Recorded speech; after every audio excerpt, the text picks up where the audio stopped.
आपण 3.2b हा exercise बघत आहे. त्यामधील काही एक्झाम्पल आपण आधीच लेक्चरमध्ये बघितलेले आहेत. त्यातली जी नेक्स्ट एक्झाम्पल आहे ती आपण आता बघूयात. तर 11th नंबरचं एक्झाम्पल आहे integration of 1/1 plus x minus x square with respect to x. ते आपण या टाईपचं एक्झाम्पल एक बघितलेलं आहे. तर हे स्वतःच टाईपचं एक्झाम्पल आहे. यामध्ये फक्त फरक काय आहे तर एक्स स्क्वेअर ही टर्म आहे ती निगेटिव्ह आहे. तर आपल्याला स्क्वेअरची टर्म आहे ती पॉझिटिव्ह लागते. तर सुरुवातीला आपण या एक्झाम्पल मध्ये जी निगेटिव्ह टर्म आहे ती पॉझिटिव्ह करायची आणि त्यानंतर आपलं एक्झाम्पल जे आहे ते सॉल्व्ह करायला सुरुवात करायची. तर बघा आपली नेक्स्ट या ठिकाणी स्टेप येईल 1/- x square plus x plus 1 into D x. आपण एक्झाम्पल या जे हे टर्म आहे ते आपण या फॉर्म मध्ये लिहिली आहे, किंवा आपण डायरेक्ट मायनस एनच कॉमन काढूयात. बघा आपल्याला काय मिळते ते. तर बघा 1/- इंटू ब्रॅकेट एक्स स्क्वेअर हा मायनस पॉझिटिव्ह होईल. सो हा पॉझिटिव्ह 1 आहे तो -1 होईल. So -1 minus x plus x square with respect to x. हेच इंटिग्रेशन साइन मायनस हे मायनस आहे ते इंटिग्रेशनच्या बाहेर काढूयात. So 1/- x square minus x minus 1 with respect to x या फॉर्म मध्ये आपलं इक्वेशन आपल्याला मिळालेलं आहे. आता आपल्याला या ठिकाणी थर्ड टर्म फाइंड करायचे. तर थर्ड टर्म फाइंड करायचं आपल्याला फॉर्म्युला काय आहे तर 1/2 into coefficient of x whole bracket square that is equal to 1/2 into एक्सचा कोइफिशियंट काय या ठिकाणी तर -1 आहे. तर तो -1 या ठिकाणी घ्यायचा. -1 इंटू 1/2 आपल्याला मिळेल -1/2 bracket square. So -1/2 bracket square मिळेल प्लस 1/4. म्हणजे आपल्याला या दोघांमध्ये थर्ड टर्म जी आहे थर्ड टर्म 1/4 ही मिळालेली आहे. तर आपण या ठिकाणी 1/4 जो आहे तो 4 ऍड करणार आणि सबस्ट्रॅक्ट करणार. So our next step is minus into integration of 1/x square minus x plus 1/4 minus 1/4 minus 1 into dx. ठीक आहे. आता या ठिकाणी जी x square minus x plus 1/4 जो मिळालेला आहे तो त्या पूर्ण टर्म एकत्र करायचे. राहिलेली कॉन्स्टंट टर्म ती आहे ती एकत्र करायची. म्हणजे आपल्याला नेक्स्ट स्टेप काय मिळेल बघा. I equal to minus into integration of 1/x minus 1/2 whole bracket square. हे जे आहे ते आहे x मायनस 1/2 या ब्रॅकेट स्क्वेअरचे एक्सपान्शन आहे. जर आपल्याला असं वाटत असेल की हे जे एक्सपान्शन आपण जे ब्रॅकेट स्क्वेअर लिहिलं आहे हे चुकतंय का बरोबर आहे, तर आपण जो ब्रॅकेट स्क्वेअर तो पुन्हा एक्सपांड करायचा आणि एक्सपांड करून आपल्याला हा हेच मिळते का ते चेक करायचं. ठीक आहे.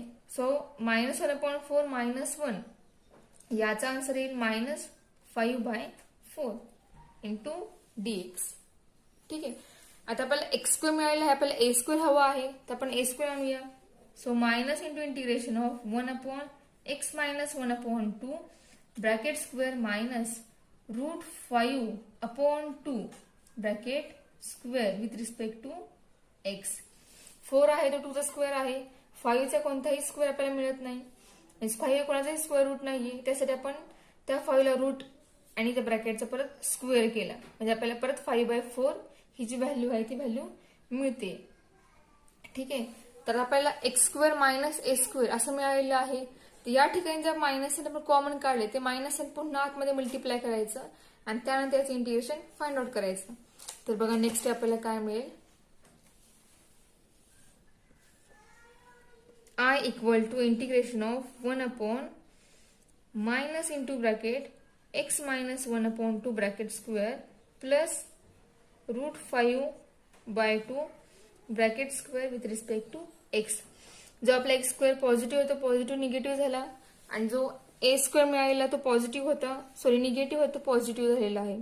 ठीक आहे. मायनस आणि मल्टिप्लाय करून आपल्या ह्या ठिकाणी साइन चेंज झाली आहेत. So I become 1/√5/2 bracket square minus x minus 1/2 bracket square with respect to x. ठीक आहे. आता आपण या ठिकाणी या टर्मचे इंटिग्रेशन फाइंड आउट करू शकतो. तर या ठिकाणी आपल्याला मिळालेले 1/a square minus x square. So याचा फॉर्म्युला आहे 1/2a. So 2 into √5/2 into log of x plus a plus x upon a minus x. So √5/2 plus x minus 1/2 upon √5/2 minus x minus 1/2 plus constant c. ठीक आहे. आता जे मिळालं आपल्याला ते आपण थोडं सॉल्व्ह करूया, म्हणजे आपल्याला आन्सर मिळेल. तर बघा, i इक्वल टू 1/2 कॅन्सल होईल. सो 1/√5 आपल्याला या ठिकाणी मिळेल into log of √5/2 plus x minus 1/2 आहे, त्या ठिकाणी मिळेल 2x मायनस 1/2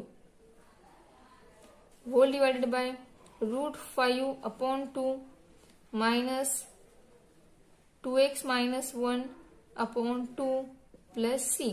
दोघांचा बेस या ठिकाणी 2 कॉमन झालेला आहे. डिनॉमिनेटर 1 चा बेस कॉमन झाला आहे आणि हा जो बेस आहे हा दोघांमध्ये कॉमन आहे, तर तो बेस एकमेकांना कॅन्सल होईल. ठीक आहे ना. आपल्याला आन्सर मिळेल 1/√5 into log of √5 plus 2x minus 1/√5 minus 2x minus into minus 1 plus 1 plus constant c. ठीक आहे. म्हणजे आपल्या एक्झाम्पलचं या जे मिळालं ते आपला आन्सर मिळाला. नेक्स्ट बघा एक्झाम्पल आहे ते 40 नंबरचं एक्झाम्पल आहे. Integration of 1/√3x² plus 5x plus 7. आता आधीच्या एक्झाम्पलमध्ये फक्त जे बघितलं आपण एक्झाम्पल त्यामध्ये x² चा कोएफिशियंट हा 1 होता. आता यामध्ये बदल एवढाच आहे की या ठिकाणी x² चा कोएफिशियंट जो आहे तो 1 नाहीये, तो आपल्याला 1 आणावं लागेल. So next step is integration of 1/√3 into bracket x² minus plus 5/3 into x plus 7/3 with respect to x. ठीक आहे. जो रूट मध्ये 1/3 आपण कॉमन काढलाय रूट मध्ये, तो 3 रूटच्या बाहेर निघेल, म्हणजे तो येईल 1/√3 into 1/√x² plus 5/3x plus 7/3 with respect to x. So 1/√3 constant आहे, तो इंटिग्रेशनच्या बाहेर निघेल. सो इंटिग्रेशन ऑफ, आता या ठिकाणी बघा थर्ड टर्म करूया आपण आधी ऍडजस्ट. थर्ड टर्म काय येईल बघा. आता थर्ड टर्मला फॉर्म्युला आहे 1/2 into coefficient of x whole bracket square that is equal to 1/2 into coefficient of x is काय आहे या ठिकाणी 5/3 आहे ब्रॅकेट स्क्वेअर, म्हणजे आपल्याला आन्सर मिळेल 5/6 bracket square that is equal to 25/36. ठीक आहे. हा मिळाल, ही मिळेल आपल्याला third term. Therefore, I equal to 1/√3 into integration of 1/√x² plus 5/3 x into plus 25/36. Third term जी आपण मिळाली आहे आपल्याला ती आपण त्या ठिकाणी ऍड करतोय आणि सबस्ट्रॅक्ट करतोय. Plus 7/3 into dx. ठीक आहे. मग या ठिकाणी हे जे पूर्ण आहे त्या ठिकाणी ते काय आहे तर बघा i equal to 1/√3 into integration of 1/√x² plus 5/3 into x plus 25/36 म्हणजेच x plus 5/6 whole bracket square. तुम्ही एक्सपान्शन करा, तुम्हाला हेच मिळेल एक्सपान्शन मायनस आता 25/36 प्लस 7/3 या पूर्ण टेबल सोल्युशन आहे 59/36. ठीक आहे. तुम्ही फाइंड आउट करून बघा, तुम्हाला मिळेल. आता आपल्याला x² मिळालेला आहे, आपल्याला हवा आहे काय तर आपल्याला a² आहे हवा आहे. आपण या टर्मचा स्क्वेअर मध्ये कन्व्हर्जन करूया, म्हणजे आपल्याला नेक्स्ट स्टेप मिळेल.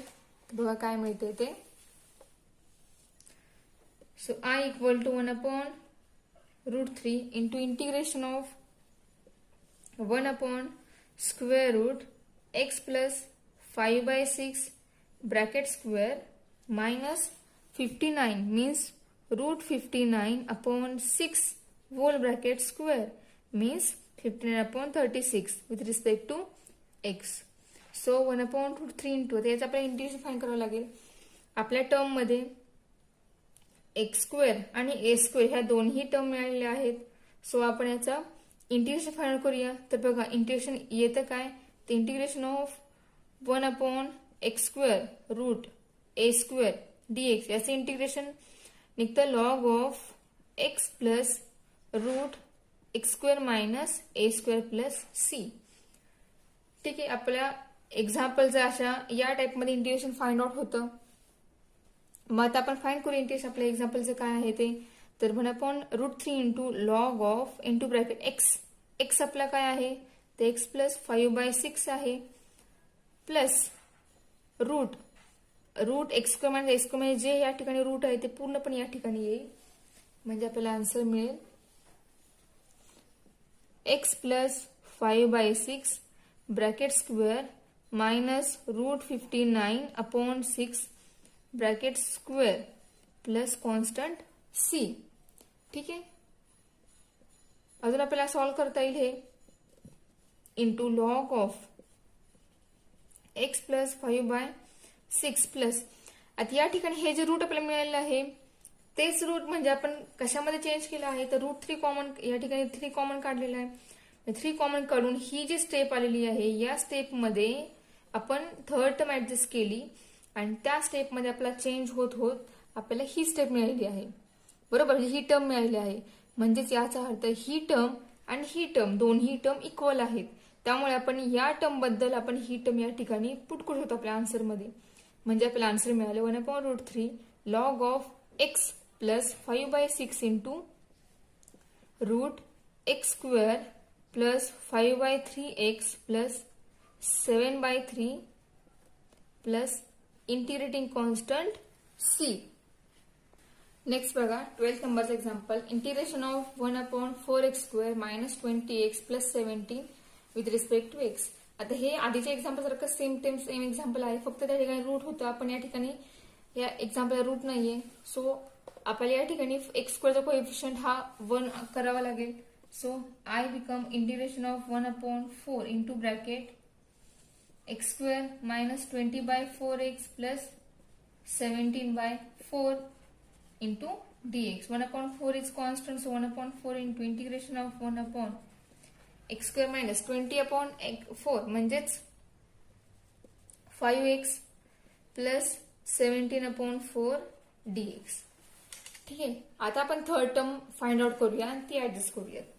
So 1/2 into coefficient of x bracket square is equal to 1/2 into coefficient of x is -5, so -5 whole bracket square is equal to -5/2 is equal to 25/4. This is third term of this example. तर बघा आपण ते adjust करूयात, add करून subtract करू. So I equal to 1/4 into integration of 1/x² minus 5x plus 25/4 minus 25/4 plus 17/4 with respect to x. ठीक आहे, आपल्याला ही स्टेप मिळालेली आहे. आता या स्टेपमध्ये आपण x² फाइंड आउट करूयात. म्हणजे हे जे आहे ते एक्सपान्शन आहे एका ब्रॅकेट स्क्वेअरचा आणि हा जो आपला a आहे. तर बघा 1/4 into integration of 1/x² minus 5x plus 25/4 means x minus 5/2 bracket square. ठीक आहे, मायनस 25/4 प्लस 17/4 या पूर्ण हे सोल्युशन येणार आहे 8/4 इंटू dx. ठीक आहे, so our next step is I equal to 1/4 into integration of 1/x minus 5/2 bracket square minus 8/4 means 2 with respect to x. So 1/4 into integration of 1/x minus 5/2 bracket square minus 2 means √2 bracket square. ठीक आहे, so आपल्याला या ठिकाणी x² आणि a² मिळाले आहे. So याचा answer येईल 1/2a means 2 into √2 into log of x minus 5/2 minus √2 upon म्हणजेच x minus a upon x plus a. त्यानुसार x minus 5/2 minus √2 upon x minus 5/2 plus √2 plus constant c. ठीक आहे. आता हेच आपण थोडं सॉल्व्ह करूयात म्हणजे आपल्याला आन्सर काय मिळेल ते बघा. So we get I equal to 1/4 into bracket 1/2 √2 into log of 2x minus 5 minus 2 √2 upon 2 whole divided by 2x minus 5 plus 2 √2 upon 2 plus c. ठीक आहे. हेच आपल्याला सॉल्व्ह होईल 1/4 इंटू 2 8 √2 इंटू लॉग ऑफ जो 2 आहे कॉमन बेस तो cancel होईल या ठिकाणचा आहे तो आणि आपल्याला मिळेल log of into bracket 2x minus 5 minus 2 √2 upon 2x minus 5 plus 2 √2 plus constant c. हे जे आहे आपल्या एक्झाम्पलचं सोल्युशन मिळालेलं आहे.